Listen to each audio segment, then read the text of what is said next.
வணக்கம். நான் உங்க டாக்டர் கேஷா. இன்னைக்கு நம்ம பார்க்க போறது மூல நோய்க்கான உணவு முறைகள்.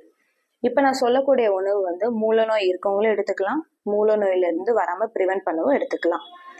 மூல நோய்க்கு முக்கியமான 2 காரணங்கள்னு பார்த்தீங்கன்னா, ஒன்று மலச்சிக்கல், இன்னொன்று அதிகமான ஹீட் ப்ரொடக்ஷன் பாடியில் இருக்கிறதுனால.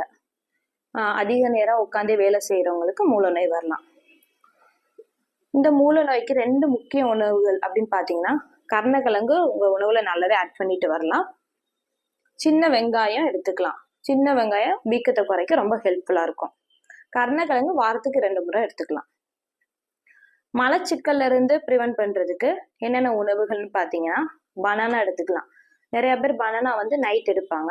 அப்படி எடுக்க வேண்டாம், காலைல சாப்பாடுக்கு முன்னாடி எடுத்துக்கோங்க. அப்படி எடுக்கும்போது உங்களுக்கு கான்ஸ்டிபேஷன்ல இருந்து ரிலீஃப் கிடைக்கும். விளக்கெண்ணெய் உணவுல ஆட் பண்ணிட்டு வாங்க. விளக்கெண்ணெய் பெருங்குடலை சுத்தம் படுத்த உங்களுக்கு ரொம்பவே ஹெல்ப்ஃபுல்லா இருக்கும். நார்ச்சத்து உணவுகள் நல்லாவே ஆட் பண்ணிக்கோங்க. நைட்டு தூங்கும்போது 15 உலர்ந்த திராட்சை ஊற போட்டுக்கோங்க. அதை காலையில எந்திரிச்சோன்னே அதை சாப்பிட்டு அந்த தண்ணியை குடிச்சிட்டு வாங்க. ஒரு நாளைக்கு 3-4 லிட்டர் தண்ணி கண்டிப்பா நீங்க குடிக்கணும். சக்கரவள்ளி கிழங்கு, அதுல விட்டமின் ஏ அதிகமா இருக்கிறதுனால உங்களுக்கு கான்ஸ்டிபேஷன்ல இருந்து நல்ல ரிலீஃப் கிடைக்கும்.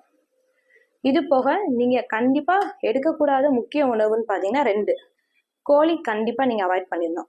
கோழி உங்க பாடியில ஹீட் ப்ரொடக்ஷன் உருவாக்கும். அதனால நீங்க கண்டிப்பா விட்டுருங்க. ஸ்பைசி கம்மி பண்ணிக்கோங்க உணவுல. நெக்ஸ்ட் பார்த்தீங்கன்னா, வாரத்துல ஒரு நாள் ஆயில் பாத் எடுத்துக்கோங்க.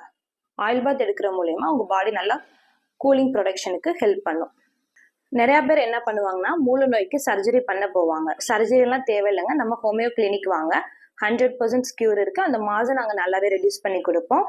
இதுக்கு மேலே ஏதாச்சும் டவுட் இருந்துச்சுன்னா டிஸ்கிரிப்ஷன்ல இருக்க நம்பருக்கு கான்டாக்ட் பண்ணுங்க, இல்லைன்னா கமெண்ட் பாக்ஸ்ல மெசேஜ் பண்ணுங்க. நன்றி.